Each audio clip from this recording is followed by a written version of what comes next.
మనం ఈరోజు science and technology unit 4లో ఉన్నటువంటి ఈ ఆస్పెక్ట్స్, దీంట్లో ముఖ్యంగా పొల్యూషన్, ఎన్విరాన్మెంటల్ పొల్యూషన్, ఆ తర్వాత బయో రెమిడియేషన్, సో కొంచెం టెక్నికల్ ఆస్పెక్ట్స్ ఉన్నాయి.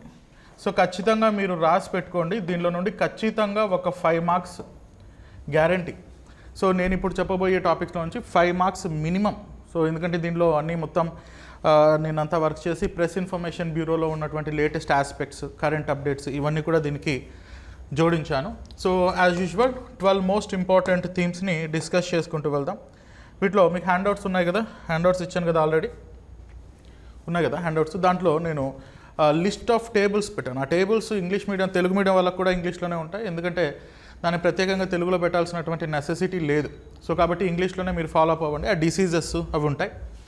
So major pollutants 100% question. So pollution మనకు డైరెక్ట్గా మెన్షన్ చేసినటువంటి aspect pollution and factors of pollution and measures of pollution ఇవన్నీ ఇచ్చారు. అంటే కాలుష్యం, వాతావరణంలో ఉన్నటువంటి కాలుష్యం గురించి మెన్షన్ చేయడం జరిగింది.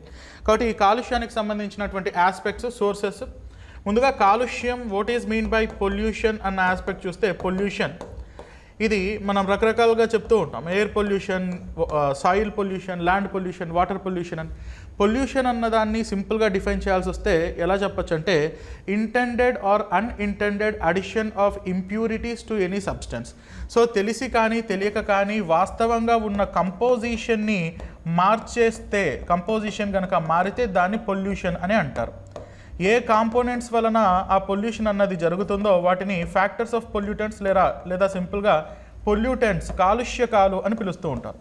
కాలుష్యకాలు ఆర్ కాలుష్యం అంటే ఏంటి అంటే, so intended or unintended addition of impurities.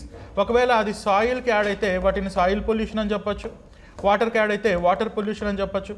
So మనకు మేజర్గా ఈ ఎయిర్ పొల్యూషన్ ఉంది, సో వాయు కాలుష్యం ఉంది. సో ఈ ఎయిర్ పొల్యూషన్లో మనకు ఉన్నటువంటి ఫ్యాక్టర్స్ ఏంటి, వీటిలో కూడా ప్రైమరీ పొల్యూటెంట్స్, ప్రాథమిక కాలుష్యకాలు, ప్రైమరీ పొల్యూటెంట్స్ అని అంటూ ఉంటాం, అండ్ సెకండరీ పొల్యూటెంట్స్ అని 2 రకాలుగా క్లాసిఫై చేస్తూ ఉంటాం. ప్రైమరీ పొల్యూటెంట్స్ అంటే ఏంటంటే, డైరెక్ట్గా మనం రిలీజ్ చేసినటువంటి సబ్స్టాన్సెస్ అట్మాస్ఫియర్లోకి యాడ్ అయితే, ఉదాహరణకు ఏదో ఇండస్ట్రీ నుండి కార్బన్ డైఆక్సైడ్ యాడ్ అయింది అనుకోండి, అట్మాస్ఫియర్లోకి కార్బన్ డైఆక్సైడ్ యాడ్ అయితే ఈ కార్బన్ డైఆక్సైడ్ని ప్రైమరీ పొల్యూటెంట్ అని పిలుస్తాం, ప్రాథమిక కాలుష్యకం అని. ఈ కార్బన్ డైఆక్సైడ్ H2O తో రియాక్ట్ అయ్యి ఇది H2CO3 లాగా ఫామ్ అయితే, కార్బోనిక్ యాసిడ్ ఫామ్ అయితే దీన్ని సెకండరీ పొల్యూటెంట్ అని అంటూ ఉంటాం. So secondary pollutants are derivatives, primary pollutants are directly added to the atmosphere or soil. So అటువంటి పొల్యూటెంట్స్ వలన ఏమవుతుందంటే, న్యాచురలీ ప్రకృతి సహజ సిద్ధంగా అట్మాస్ఫియర్లో ఒక కంపోజిషన్ని ఏర్పాటు చేసుకొని ఉంది. సో నైట్రోజన్ ఇంత పర్సంటేజ్ ఉంటుంది, ఆక్సిజన్ ఇంత పర్సంటేజ్ ఉంటుంది, ఆర్గాన్ ఇంత పర్సెంట్ ఉంటుంది. సో ఆ కంపోజిషన్ ఎప్పుడైతే ఆల్టర్ అవుతుందో దాన్ని మనం పొల్యూషన్ అని అంటాం. సో ఫ్యాక్టర్స్ ఆఫ్ పొల్యూషన్ తీసుకుంటే మనకు నేమ్ ఆఫ్ పొల్యూటెంట్, వాతావరణంలో ఉన్నటువంటి ఆ కాలుష్యకం పేరు, అది ఎక్కడి నుండి ప్రధానంగా రిలీజ్ అవుతూ ఉంటుంది. ఎందుకంటే యూపీఎస్సీ ప్రిలిమినరీ ఎగ్జామినేషన్లో కూడా సల్ఫర్ డైఆక్సైడ్ ఎక్కడి నుండి రిలీజ్ అవుతుంది అని ఒక క్వశ్చన్ వచ్చినప్పుడు బాగా తెలిసిన ఈజీ క్వశ్చన్ కూడా తప్పు పెడుతూ ఉంటారు, ఎందుకంటే ఆప్షన్స్ అలా ఉంటాయి అన్నమాట. ఏదో ఇండస్ట్రీ అని, ఆటోమొబైల్స్ అని తెలిసిన క్వశ్చన్స్ కూడా తప్పు పెడుతూ ఉంటాం. అందుకని ఏ కాలుష్యకం ఎక్కడి నుండి వస్తుంది, దాని వలన పడే హెల్త్ ఇంపాక్ట్స్ ఏంటి అన్నది మనం ప్రైమరీ ఆర్ ఫస్ట్ థీమ్గా చూద్దాం. సో ఈ లిస్ట్లో ఒక 10-15 ఉంటాయి. సల్ఫర్ ఆక్సైడ్స్, వాతావరణంలో ఉండే ప్రధానమైనటువంటి కాలుష్యాల్లో ఒకటి సల్ఫర్ ఆక్సైడ్స్. సో ఈ సల్ఫర్ ఆక్సైడ్స్ ప్రధానంగా ఎక్కడి నుండి రిలీజ్ అవుతుంటాయి అంటే, థర్మల్ పవర్ ప్లాంట్స్ నుండి రిలీజ్ అవుతూ ఉంటాయి. సో బొగ్గును మండించడం వల్ల ప్రధానంగా ఈ యొక్క సల్ఫర్ కాంపోనెంట్స్ అన్నవి యాడ్ అవుతూ ఉంటాయి. దీని వలన సాధారణంగా హెల్త్ ఇంపాక్ట్స్ అన్నది ఐ అండ్ థ్రోట్ పైన పడుతూ ఉంటాయి. So I infections, I irritations, throat infections, throat irritations, దీని వలన కాఫ్, దగ్గు, allergies and impaired enzymes. So మన బాడీలో ఉన్నటువంటి ఎంజైమ్స్ యొక్క ఇంబ్యాలెన్సెస్ జరుగుతూ ఉండడం, రెస్పిరేటరీ సిస్టమ్, మన యొక్క శ్వాసక్రియలో కూడా ఇబ్బందులు తలెత్తుతూ ఉంటాయి. సో లంగ్ సర్ఫేస్ పైన కూడా అప్పుడప్పుడు ఎక్స్చేంజ్ ఆఫ్ గ్యాసెస్, సో మన అల్వియోలార్ సాక్స్లో గ్యాసెస్ ఎక్స్చేంజ్ అన్నది జరుగుతూ ఉంటుంది. సో మన అల్వియోలార్ సాక్స్ అన్నవి ఉంటాయి అన్నమాట. ఈ అల్వియోలార్ సాక్స్ అన్నవి చాలా మైక్రోస్కోపిక్గా ఉంటాయి. సో ఇలా మైక్రోస్కోపిక్గా ఉన్నటువంటి అల్వియోలార్ సాక్స్లోకి ఎప్పుడైతే ఇలాంటి సల్ఫర్ కాంపౌండ్స్ వెళ్ళి డిపాజిట్ అవుతూ ఉంటాయో, then carbon dioxide and oxygen exchange అన్నది ఇక్కడ సాధారణంగా జరగదు, కొన్ని సందర్భాల్లో ఇబ్బందులు తలెత్తుతూ ఉంటాయి. That's why most of the cases sulphur dioxide or sulphur compounds వలన లంగ్ ఇంపైర్మెంట్స్, లంగ్ డిసీజెస్ వస్తూ ఉంటాయి. Second aspect, second one nitrogen oxides. మనకు సాధారణంగా ఈ నైట్రోజన్ ఆక్సైడ్ అన్నది ప్రైమరీ పొల్యూటెంట్. ఎందుకంటే నైట్రోజన్ యొక్క అటామిక్ నెంబర్ ఎంత? What is the atomic number of nitrogen? 7 atomic number ఉందంటే దాని కాన్ఫిగరేషన్ ఎలా ఉంటుంది? 1s2 2s2 2p3. అంటే p ఆర్బిట్లో 3 ఎలక్ట్రాన్స్ ఉండడం వల్ల ఏమవుతుందంటే అది పార్షియల్లీ సాచురేటెడ్ స్టేట్లో ఉంటుంది. అందుకనే నైట్రోజన్ సాధారణంగా ఇతర ఆటమ్స్తో పెద్దగా రియాక్ట్ అవ్వదు. ఇనర్ట్ గ్యాస్ కాదు కానీ, జడవాయువు కాదు కానీ, ఇది పాక్షిక జడవాయువు అని చెప్పచ్చు, పార్షియలీ ఇనర్ట్. సో కాబట్టి నైట్రోజన్ ఆక్సైడ్స్ అన్నవి అట్మాస్ఫియర్లో ఉన్న వేరే కాంపోనెంట్స్తో పెద్దగా ఇంటరాక్ట్ అయ్యి, రియాక్షన్ అయ్యి సెకండరీ పొల్యూటెంట్స్ని పెద్దగా ఫామ్ చెయ్యకపోయినా సరే ఇది కూడా అట్మాస్ఫియర్లో ఒక మేజర్ పొల్యూటెంట్స్గా ఉంటుంది. హెల్త్ ఇంపాక్ట్స్ బాగా పడుతూ ఉంటాయి. థర్మల్ పవర్ ప్లాంట్స్ నుండి మరియు వెహిక్యులర్ ఎమిషన్స్ నుండి, వాహనాల నుండి ఈ యొక్క నైట్రోజన్ కాంపౌండ్స్ అన్నవి ఎక్కువగా రిలీజ్ అవుతూ ఉంటాయి. Irritation and inflammation of the lungs. So ఊపిరితిత్తులు ఉబ్బుతూ ఉండడము అండ్ ఊపిరితిత్తుల్లో మంట వంటివి వస్తూ ఉండడము. బ్రీత్లెస్నెస్, శ్వాస అప్పుడప్పుడు శ్వాస ఆగిపోతూ ఉండడం, లేకపోతే శ్వాసక్రియ రేట్ ఆఫ్ రెస్పిరేషన్ అనేది పెరుగుతూ లేదా తగ్గుతూ ఉండడం. Impairment in the enzyme functions and respiratory system and bronchitis and asthma వంటివి కూడా ఎక్కువ ఈ నైట్రోజన్ కాంపౌండ్స్కి ఎక్స్పోజ్ అయితే బ్రాంకైటిస్ అండ్ ఆస్తమా వంటి జబ్బులు కూడా వస్తూ ఉంటాయి. Suspended particulate matter. Suspended particulate matter అన్నది కూడా ఇటీవల కాలంలో ఎక్కువగా వినిపిస్తున్నటువంటి పదం. సో తెలుగులో దీన్ని ఏంటంటే నుసి పదార్థాలు అని పిలుస్తూ ఉండొచ్చు. పార్టిక్యులేట్ మ్యాటర్ అంటే నుసి పదార్థాలు. సో ఈ నుసి పదార్థాలు అంటే ఏంటంటే వాటి యొక్క సైజు చాలా తక్కువగా ఉంటుంది, మైక్రాన్ సైజులో ఉంటుంది. 1 micron is equal to 10⁻⁻6 centimetres అనమాట. 1 micron is equal to 10⁻⁻6 centimetres. అంటే చాలా సన్నగా ఉంటుంది. మన హెయిర్ స్ట్రాండ్ తీసుకొని ఆ హెయిర్ టిప్ చూస్తే ఎంత ఉంటుందో దాంట్లో కూడా 3వ వంతు ఉంటుంది. అటువంటి పార్టిక్యులేట్ మ్యాటర్ అంతా కూడా వాతావరణంలో సస్పెండ్ అయితే వాటిని సస్పెండెడ్ పార్టిక్యులేట్ మ్యాటర్ అని అంటారు. ఎక్కడి నుండి రిలీజ్ అవుతూ ఉంటుంది?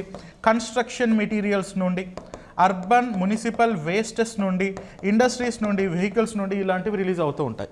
అటువంటి సస్పెండెడ్ పార్టిక్యులేట్ మ్యాటర్స్ ఎక్కువగా వెహిక్యులర్ ఎమిషన్స్ నుండి రిలీజ్ అవుతూ ఉంటాయి, వాహనాల నుండి ఎక్కువగా రిలీజ్ అవుతుంటాయి. Moreover burning of fossil fuels, శిలాజ ఇంధనాలు, బొగ్గు, పెట్రోలియం, డీజిల్ వంటివి బర్న్ చేయడం వలన ఇలాంటి సస్పెండెడ్ పార్టిక్యులేట్ మ్యాటర్స్ అన్నవి రిలీజ్ అవుతుంటాయి.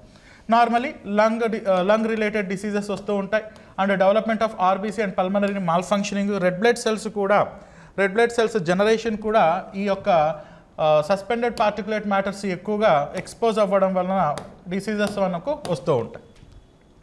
Carbon monoxide one of the most dangerous atmospherical pollutant. Carbon monoxide vehicular emissions నుండి వస్తూ ఉంటుంది. సో ఈ వెహిక్యులర్ ఎమిషన్స్ నుండి వచ్చే ఈ carbon monoxide, the affinity of carbon మోనాక్సైడ్కి ఈ యొక్క హీమోగ్లోబిన్తో ఇంటరాక్ట్ అయ్యే ఈ క్యారెక్టర్ అన్నది carbon dioxide and carbon monoxide రెండు కనుక బ్లడ్కి ఎక్స్పోజ్ చేస్తే బ్లడ్ ఎక్కువగా కార్బన్ మోనాక్సైడ్తోనే ఇంటరాక్ట్ అవుతుంది. If we take carbon dioxide and carbon monoxide simultaneously, carbon monoxide interact with the haemoglobin more quickly. So దీనివలన ఏమవుతుందంటే హీమోగ్లోబిన్ కార్బన్ మోనాక్సైడ్తో రియాక్ట్ అయ్యి కార్బాక్సీ హీమోగ్లోబిన్ ఫామ్ అవుతూ ఉంటుంది, which loses its oxygen carrying capacity. ఎప్పుడైతే ఈ carboxy haemoglobin form అవుతుందో అప్పుడు మన హీమోగ్లోబిన్లో ఆక్సిజన్ని క్యారీ చేసే కెపాసిటీ అనేది బాగా తగ్గుతుంది. దీని వలన డిఫికల్టీ ఇన్ బ్రీతింగ్, సో శ్వాస ప్రక్రియలో తేడాలు వస్తూ ఉండడం, సివియర్ హెడ్ఏక్స్, ఎందుకంటే ఆక్సిజన్ చాలా ఇంపార్టెంట్. ఆక్సిజన్ ఎక్కువగా యూటిలైజ్ చేసుకునే ఆర్గాన్ మన బాడీలో ఏముంది అంటే బ్రెయిన్. సో మైండ్ ఎక్కువగా తీసుకుంటూ ఉంటుంది. అందుకని ఎప్పుడైతే మనకు మైండ్కి ఆక్సిజన్ అందదో అప్పుడు ఆటోమేటిక్గా మన మెటబాలికల్ ప్రాసెసెస్లో నోరు పెద్దగా తెరిచి అట్మాస్ఫియర్లో ఉన్నటువంటి ఆక్సిజన్ని లాక్కుంటూ ఉంటుంది. That process is called as yawning. ఆవులింతలు ఎందుకు వస్తూ ఉంటాయంటే మైండ్కి ఆక్సిజన్ తగ్గినప్పుడు ఆవులింతలు వస్తూ ఉంటాయి. అందుకని నోరు పెద్దగా తెరిచి ఆక్సిజన్ లాక్కుంటూ ఉంటుంది. That was a natural process. So and natural process అప్పుడప్పుడు ఇట్ వాజ్ ఎ కంటేజియస్ అని కూడా అంటూ ఉంటారు. ఒకరిని చూసి ఒకరు ఆవలిస్తూ ఉంటారని. సో కొన్ని థీరీస్ కూడా చెప్తుంటాయి ఆవలింతలు ఈజ్ ఎ కంటేజియస్ ఫామ్ అని చెప్పి.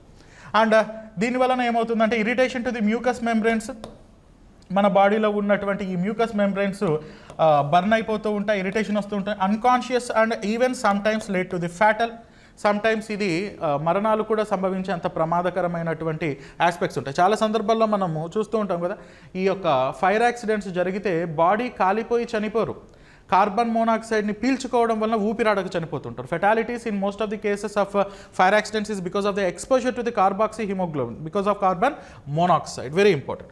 అండ్ కార్బన్ డైఆక్సైడ్ దీని గురించి ప్రత్యేకంగా చెప్పాల్సిన అవసరం లేదు. Carbon dioxide is one of the most dangerous gas and that is the major green house gas. హరిత గృహ వాయువుల్లో అత్యంత ముఖ్యమైనటువంటి వాయువు ఈ carbon dioxide. Carbon dioxide is in fact really very good friend of atmosphere. Carbon dioxide అనేది మన వాతావరణానికి చాలా చాలా ముఖ్యం. మనం చాలా గౌరవించాలి కార్బన్ డైఆక్సైడ్. ఆక్సిజన్ని ఎలా గౌరవిస్తామో కార్బన్ డైఆక్సైడ్ని కూడా అలానే గౌరవించాలి. ఎందుకు అలా గౌరవించాలంటే కార్బన్ డైఆక్సైడ్కి ఉన్నటువంటి కెపాసిటీ ఏంటంటే